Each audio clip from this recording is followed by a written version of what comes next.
Saskatchewan Premier Scott Moe's government is accusing Prime Minister Justin Trudeau of damaging relations with India and keeping the provinces in the dark about trade talks. In a letter Moe released Monday, Saskatchewan Trade Minister Jeremy Harrison argued Trudeau is picking a fight with India for domestic political gain and risking access to one of his province's most important export markets. It is very difficult to come to any other conclusion that your government has once again put its own domestic political interests ahead of the national economic interest, particularly as it relates to exports and trade of Western Canadian-produced commodities, Harrison wrote.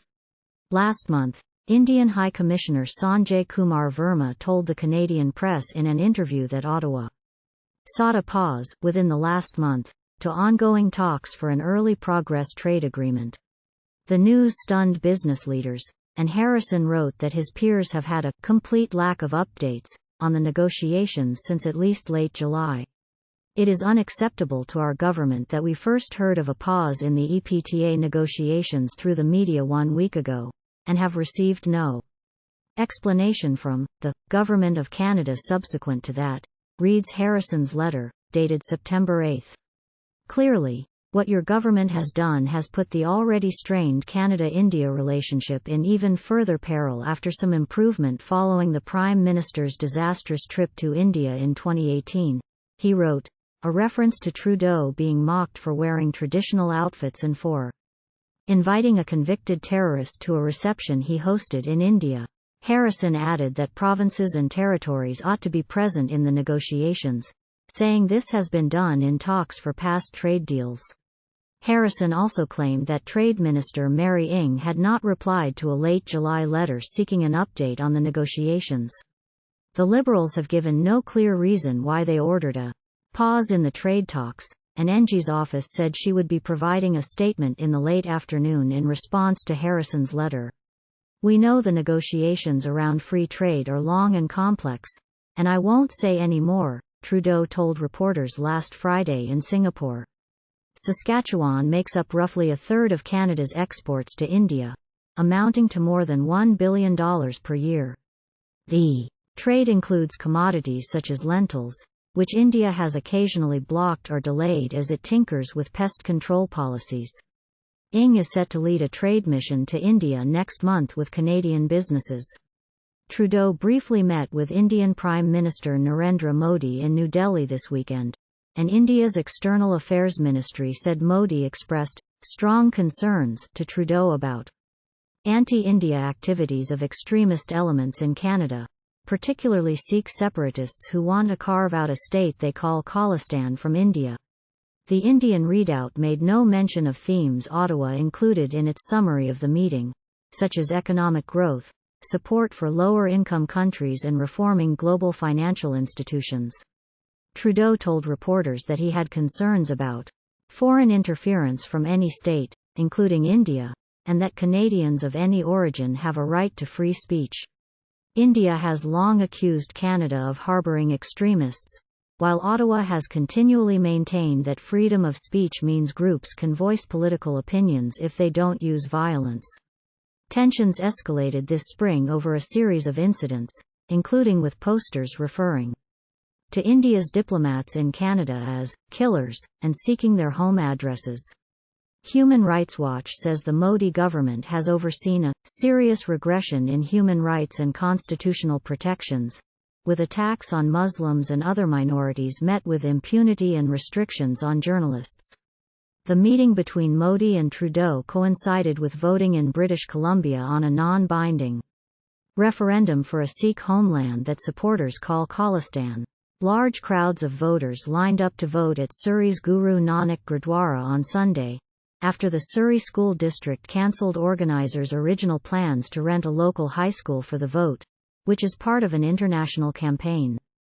Gurpatwant Singh Pannoon, General Counsel for the referendum's organizers, said Monday the attendance numbers were so large that thousands were not able to vote, and a second phase of voting is now scheduled for October 29. Pannoon said the turnout is a clear message that activists are committed to a peaceful and democratic process for the group's goal of seeking Punjabi independence from India. Thousands and thousands of Sikhs got together at 7 o'clock in the morning and peacefully dispersed after the voting, Panun said. That should be a clear signal even to the Canadians that we follow the laws of the land, and Khalistan is a peaceful and democratic movement, and the indigenous people of the Punjab should have the right to do an official referendum. Organizers have held votes in the Vancouver and Toronto areas, and are preparing for additional referendums in Calgary, Edmonton and Montreal, as well as other parts of Canada, the United States and other countries, Panun said. The goal, he said, is to gather all overseas votes by 2025 and present the case to the United Nations for an official referendum on Punjabi independence from India. Tensions around Sikh independence movements and Canada-India ties escalated in June after Guru Nanak Gurdwara. President Hardeep Singh Nijjar was shot dead while in his vehicle at the temple's parking lot. Activists organized a protest later that month outside the Indian Consulate General's office in Vancouver, accusing the country of foreign interference for possible links to the death. Police say Nijjar's death has not been connected to foreign interference, and there's no reason to believe Canada's Sikh community is at risk.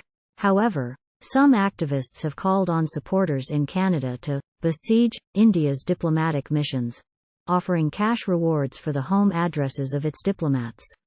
India's High Commissioner in Ottawa, Sanjay Kumar Verma, recently said the concern from Indian diplomats about their safety has been well understood by Canada in its response to a request for better protection. There have been posters where I am called an assassin, Verma told the Canadian press. If a reward is put on my head, doesn't it restrict my movement? So, where is my freedom to move freely in this country? Verma said, however, that Canada is adequately protecting his country's diplomats, and closer ties are possible despite heated diaspora politics. The Indian government's statement about Modi's meeting with Trudeau said it believes the Punjabi independence movement is involved in damaging diplomatic premises and threatening the Indian community in Canada and their places of worship. The nexus of such forces with organized crime, drug syndicates and human trafficking should be a concern for Canada as well, Modi reportedly told Trudeau, the statement said.